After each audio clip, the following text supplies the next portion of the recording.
Hi. Hello again. We're on page 626 of In Search of Christian Freedom. Ray says, I recall corresponding comments made to me while I was still on the governing body by a headquarters staff member, Ken Pulsifer, who had been a traveling overseer before becoming part of the headquarters organization. He came to my office one day, asked if I had a few minutes, and then expressed his concern about the young people in the organization. In essence, he said, we urge our young men to go pioneering or come to Bethel as soon as they finish high school. Many do. Later they get married, and then comes a pregnancy. They leave the pioneer work or leave Bethel. They have to find work, but they're not equipped for a good paying job and have to settle for whatever they can get. Along with the other expenses, there are hospital bills to pay. The difficult circumstances put severe stress on the marriage, which often is still in its adjustment period. Sometimes it proves destructive to the marriage. That's Ray's summation of Ken Pulsifer's thoughts on the issue. And Ray comments, he said he felt we were not doing right by the young people to discourage them from genuinely preparing themselves to face life in today's world.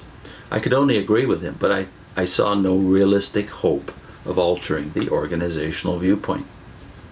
During a tour in connection with a series of Watchtower conventions in the Orient in 1971, one of those on the tour was a very attractive woman my wife and I met some years before.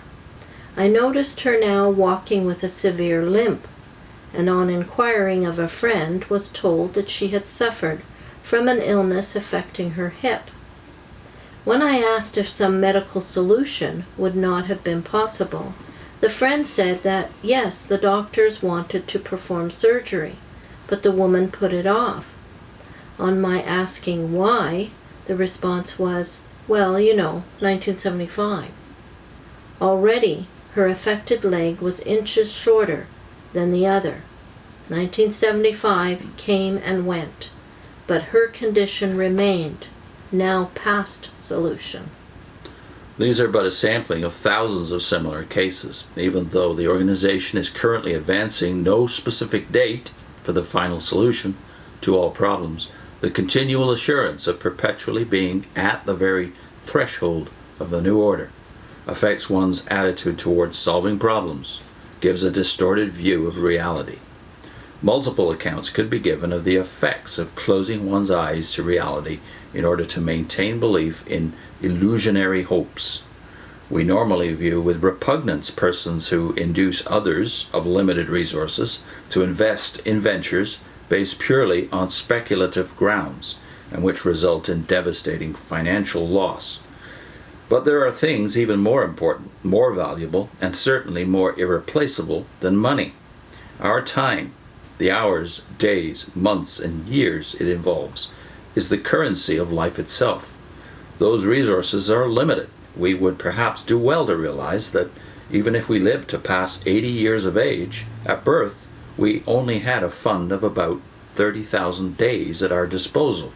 At 40, half of those 30,000 days are already spent. By the time we're 50, only 11,000 days are still in the fund. At 60, about 7,000 days. And our bank account dwindles dramatically thereafter.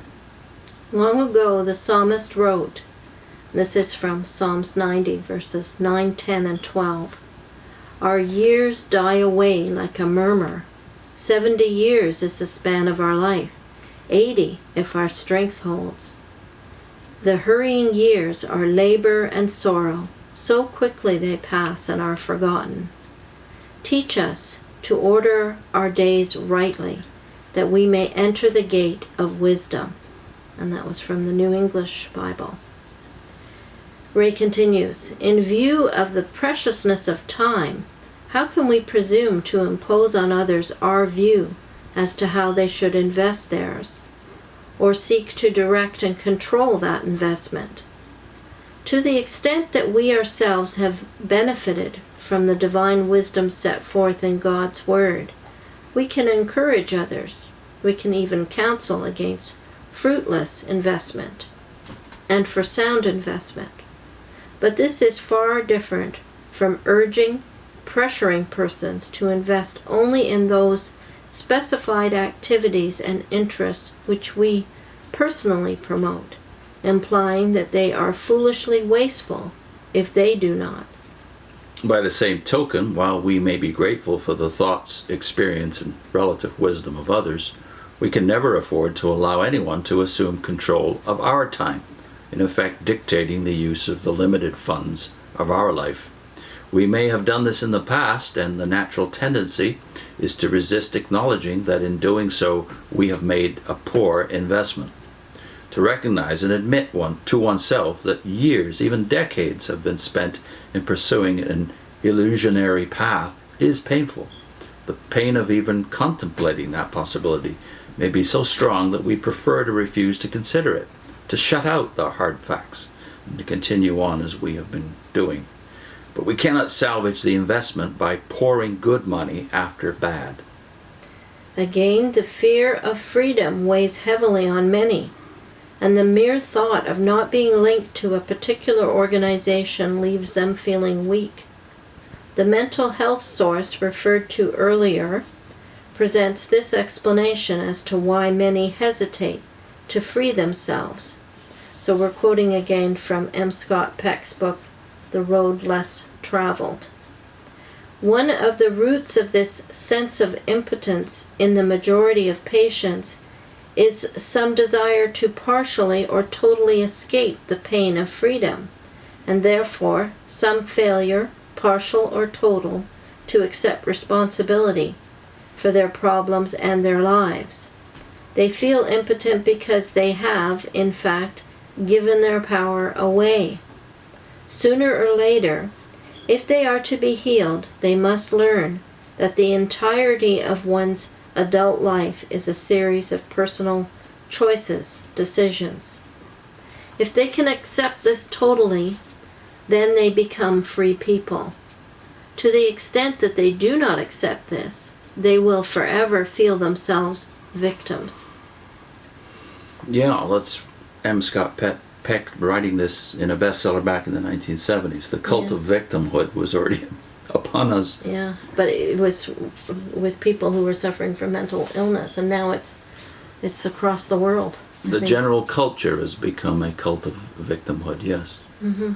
And that all is based, of course, on a lack of hope. So I don't know if M. Scott Peck would have known this, but that's the characteristic of pagan religion. People who are without hope, fear. That's the dominant emotion, but the dominant reason that they have religion. Yeah. And so we've done videos on that before, so we'll put two of them on your screen. Pagan religions are characterized by fear. Faith is not really an operative word in paganism, because what the magic religions of antiquity had to do was to control the deities. It wasn't faith in the deities, it was controlling the deities and getting them under control, and therefore the magic view of religion prevailed until Christianity or Judaism came along, and then of course Christianity, which, unlike Judaism, reached the Gentiles in a profound way in less than 500 years after the coming of the Messiah. So we'll put those two links to the nature of pagan religions, the fear factor, and next time Ray is taking up other fears inhibiting spiritual growth.